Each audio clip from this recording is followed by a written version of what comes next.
काय म्हणजे मागणी आहे आता? खरं तर हा काही लहान सहान गुन्हा नाही आहे, गंभीर आहे, आंतरराष्ट्रीय स्तरावरचा गुन्हा आहे.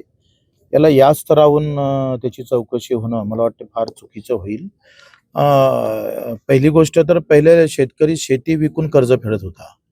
पण युगांतरानं विकास वाढत गेला असं म्हणतो आपण. विकासाचं एक वेगळं पाऊल टाकतो असं म्हणतोय. या देशाची अर्थव्यवस्था तिसऱ्या स्थानी जात असताना इथं जर रोशनसारख्या एका सामान्य कष्टकरी शेतकऱ्याला जर किडनी विकण्याची त्याला जबरदस्ती करणं, ते विकणं, विकून पैसे वसूल करणं म्हणजे 1,00,000च्या बदल्यात 8,00,000ची किडनी द्यावं लागतं. हा अतिशय मला वाटतं गंभीर प्रकार आहे.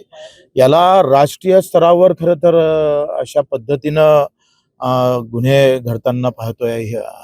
असे गुन्हे सरासरी घडत नाही आणि इथे या राज्यातला मुख्यमंत्री इथून फक्त 150 किलोमीटरवर असताना सुद्धा विदर्भातला मुख्यमंत्री असताना त्याच्यावर आतापर्यंत जे काही ज्या पद्धतीनं समोर जायला पाहिजे होतं, अर्थात इथल्या एसपीनं फार चांगलं सहकार्य त्याला केलं, एकंदरीत त्याच्या बोलण्यावरून मला आठवतोय. पण तो अजूनही जे गुन्हे व्हायला पाहिजे 1994चा थोटा ऍक्ट आहे तो कलम 18 बेकायदेशीर अवयव काढणे हे गुन्हा दाखल व्हायला पाहिजे. कलम 18ची आम्ही मागणी करतो आहे. कलम 19 अवयवाची तस्करी झालेली आहे आणि हा आंतरराष्ट्रीय स्तरावरचा गुन्हा आहे. याच्यावर जे काही रॅकेट आहे ते रॅकेट पूर्ण कसं येईल. कलम 20 आहे, त्यात दलाल, एजंट, शाहूकार, डॉक्टर हे सगळे याच्यात 10 वर्षाचा मोठा दंड आहे. मानव तस्करी आहे, म्हणजे मानव तस्करीचा 370चा गुन्हा मला वाटत नाही याच्यात दाखल केला म्हणून. 370 हा अपहरण आहे, कारण जबरदस्ती केली आहे, त्याला फोन केलाय, धमक्या आलेल्या आहे आणि याच्या अगोदर त्याला मारहाण झालेली आहे. त्या धमकीपोटी तो किडनी विकायला गेलेला आहे, विकल्या गेलेली आहे. त्याच्यामुळं अपहरणाचा गुन्हा दाखल झाला पाहिजे. जबर मारहाणीचा इथं अजूनही गुन्हा दाखल केला नाही. फसवणुकीचा गुन्हा आहे, हा फसवला आहे त्याला. त्याला विविध मार्गानं धमक्या देऊन हे जे गुन्हे दाखल व्हायचे आहेत ते गुन्हे दाखल होणं फार गरजेचे आहे. आणि एकंदरीत खंडणीच्या बाबतीत इथं गुन्हा दाखल केला.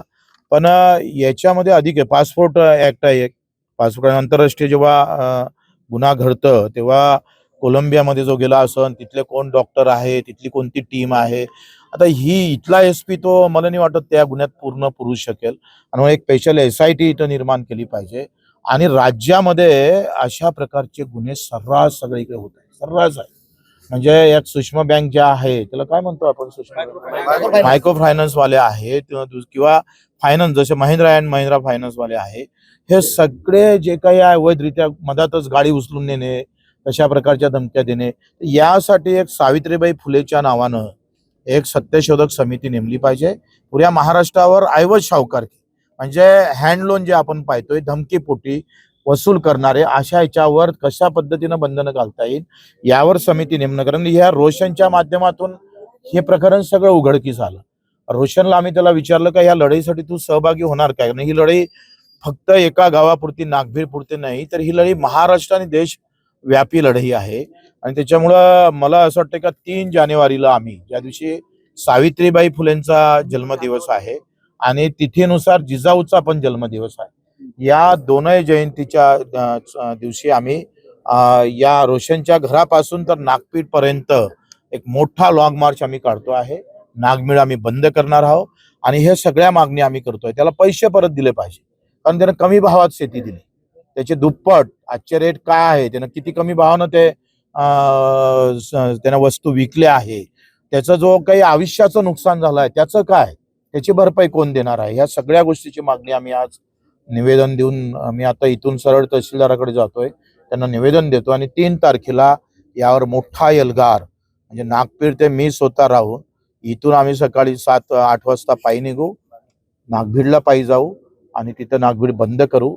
आणि महाराष्ट्रात आम्ही जे मागणी करतो आहे त्या सगळ्या मागण्या सरकारनं जर मंजूर केल्या नाही तर एकापेक्षा मोठं आंदोलन भविष्यात आम्ही करणार. कारण हे एका शेतकऱ्याची पीडा नाही, म्हणजे पहिले जमीन विकावं लागत असणाऱ्या शेतकऱ्याला किडनी विकावं लागतं.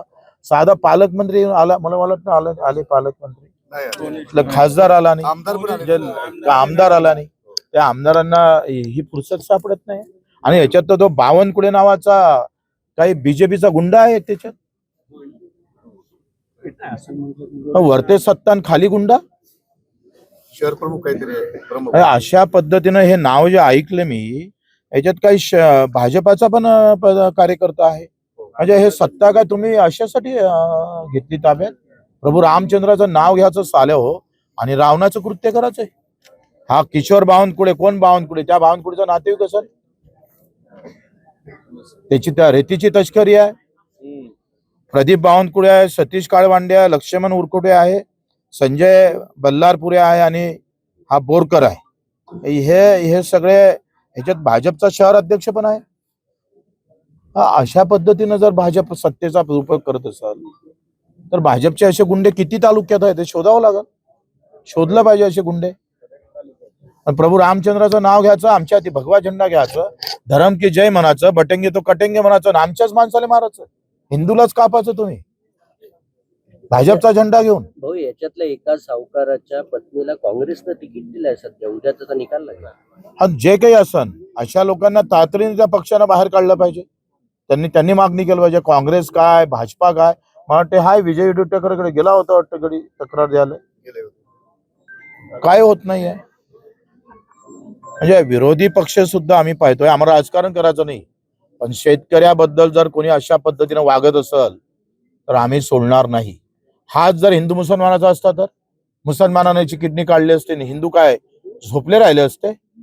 प्रश्न काय आहे का तुम्ही कपाळावर मुसलमान किंवा हिंदू लिहा, मग महत्व वाढतं. पण कपाळावर शेतकऱ्याची जर तुम्ही पट्टी बांधली ना, त्याला महत्वच नाही. कुत्र्या मांजरा एवढे महत्व नाही आहे. फक्त धर्म आणि जात लिहा, मग पहा कसा बमाल होते. हे जर धार्मिकतेतून झालं असतं ना, मग सगळा मीडिया, मग सगळा हिंदुस्थान उभा राहिला असतं. सगळे आले असते नालायक. कुठे गेलं ते पालकमंत्री? वाटते थोडी लाज त्याला?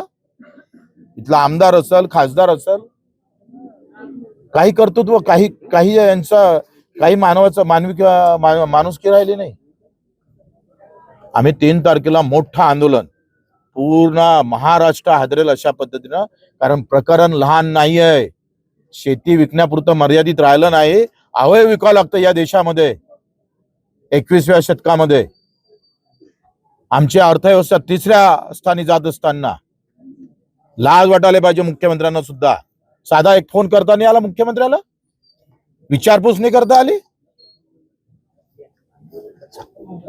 थँक्यू.